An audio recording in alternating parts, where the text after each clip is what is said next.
Hey guys, how's it going? I'm Joey from Lock Props. Today we're going to be taking a look at Tanjiro's Tsuba from Demon Slayer. Now this is going to be part 2. Part 1 ended up talking about the actual shape of the blade here, but if you wanted to see that video, please be sure to click on this link right up here. I think it's this one. Yes, that side, this side. I don't know. Go ahead and check that out and then come on back to this video here because we're going to be continuing in this series. At the very end, I will actually compile all of these videos for you, so then that way you can just watch it all at once. This little piece has a lot of intricate little details, so that's why I ended up giving it its own video. Now, if you needed any of the tools that I use within this video, I'm going to put affiliate links down below, so then that way you can pick up the tools, and it also helps out the channel by clicking on those affiliate links. Also down there is that blueprint for this specific piece, so be sure to download that and print it out as well. First, we start off by printing out the template. I like using an X-Acto knife for something like this, so I can be as precise as possible.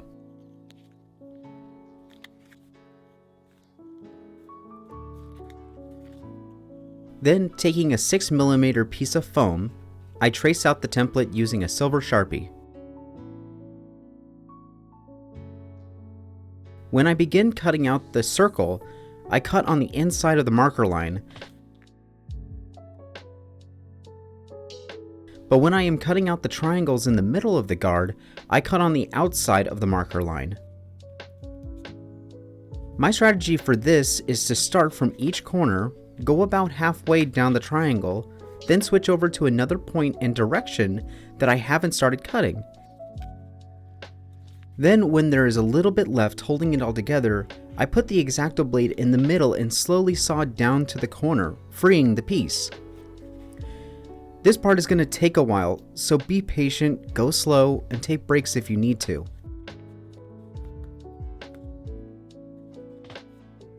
Unless you have a laser cutter to do this, your lines won't be perfect, and that's okay. That's why now we'll clean up the guard with some tools.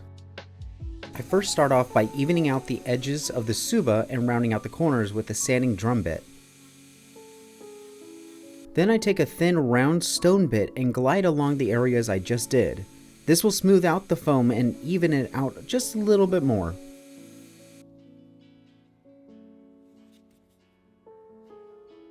While I have the stone bit still attached, I'll try my best to go around the inside of the triangle parts, but just trying to clean up as much as I can before I get to the next part. I found these amazing rotating sanding discs from Hobby Lobby and I absolutely love them. We take the point of the stick and try our best to get into the corners and move from 80 grit all the way up to 220 grit.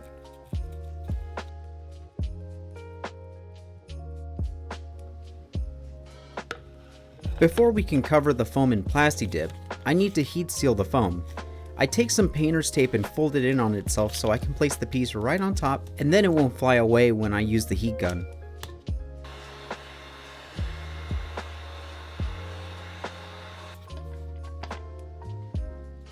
I use the same technique on my Lazy Susan and then I get to spraying. I put 3 coats on the guard to really seal it.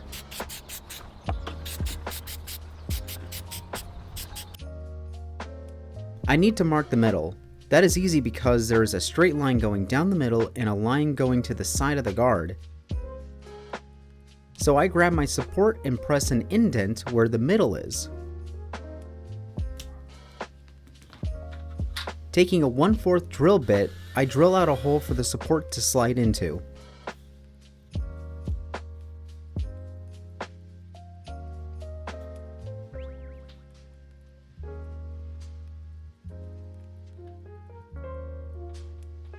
It's coming together. I'm very excited. I'm so happy that you are with me on this journey here, creating one of my favorite characters, Blades.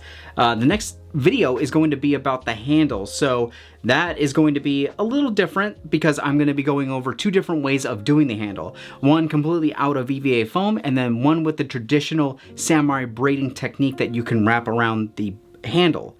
If you wanted to keep an up-to-date on when that video goes live, be sure to subscribe and also hit the notification bell so then that way you can know when it goes live. With that being said, I'll see you guys in the next video. Bye-bye! Oh, he's such a weeaboo.